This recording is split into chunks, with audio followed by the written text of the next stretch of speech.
બંને ભાઈઓ, એમણે નામ નથી દીધા, પરંતુ એમણે એમ કીધું કે બંને ભાઈઓ એટલે ઉદ્ધવ ઠાકરે અને રાજ ઠાકરે એમની પાસે હવે કોઈ વિષય બચ્યો નથી અને એમની પાસે કોઈ ડેવલપમેન્ટની વાત પણ નથી.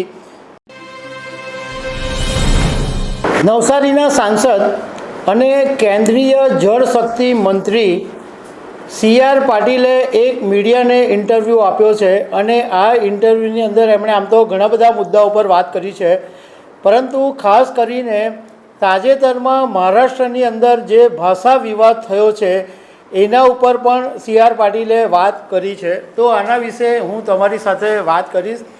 મારું નામ રાજેશ શાહ છે અને તમે જોઈ રહ્યા છો ગુજરાતના સૌથી મોટા ડિજિટલ ન્યૂઝ પ્લેટફોર્મ ખબરછે.com. કેન્દ્રીય જળશક્તિ મંત્રી અને નવસારીના સાંસદ સી.આર. પાટીલે નવભારત ટાઈમ્સને એક ઇન્ટરવ્યૂ આપ્યો છે અને આ ઇન્ટરવ્યૂની અંદર એમણે કેન્દ્રીય જળશક્તિ મંત્રાલયની યોજનાઓથી માંડીને ગુજરાતમાં વિપક્ષ છે કે નહીં, મહારાષ્ટ્ર ભાષા વિવાદ, દિલ્હીનું ગુજરાત મોડલ, આવા ઘણા બધા મુદ્દાઓ પર વાત કરી છે. પરંતુ એમણે જે મહારાષ્ટ્રના ભાષા વિવાદ ઉપર વાત કરી છે એમાં એમણે એવું કીધું છે બંને ભાઈઓ, એમણે નામ નથી દીધા, પરંતુ એમણે એમ કીધું કે બંને ભાઈઓ એટલે ઉદ્ધવ ઠાકરે અને રાજ ઠાકરે એમની પાસે હવે કોઈ વિષય બચ્યો નથી અને એમની પાસે કોઈ ડેવલપમેન્ટની વાત પણ નથી. એટલા માટે આવો વિવાદ ઊભો કરી રહ્યા છે અને મહારાષ્ટ્રની અંદર હિન્દી વિવાદ ઘણા સમયથી એટલા માટે ચાલી રહ્યો છે.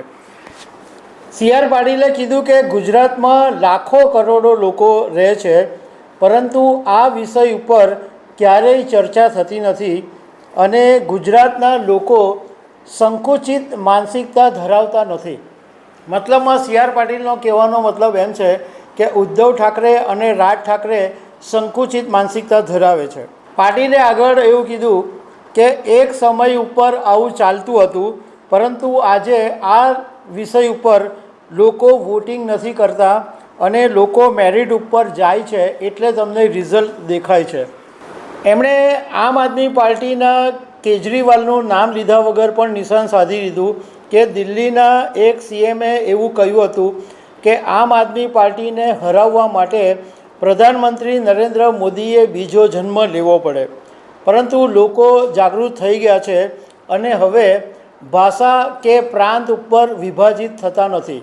લોકોને આ મુદ્દાની કોઈ અસર થતી નથી અને દેશ એક છે તો અમે છીએ એવી ભાવના પ્રધાનમંત્રી નરેન્દ્ર મોદીએ લોકોમાં નાખેલી છે અને એને કારણે લોકો આજે એલર્ટ થઈ ગયા છે અને ભાષા પ્રાંતના મુદ્દા ઉપર કંઈ વિભાજિત થતા નથી કે કોઈ લડાઈ પણ કરતા નથી. આ મહારાષ્ટ્રના હિન્દી વિવાદ ઉપર સી.આર. પાટીલે જે વાત કરી એ ઉપરાંત એમણે જ્યારે ગુજરાતમાં વિપક્ષ વિશે એમને પૂછવામાં આવ્યું તો એમણે કીધું કે ગુજરાતમાં વિપક્ષ છે જ નહીં. આમ આદમી પાર્ટી 2022માં ચૂંટણી લડી અને એમણે માંડ 5 ધારાસભ્યો જીત્યા, એમાંથી અમારામાંથી ગયેલા જ હતા.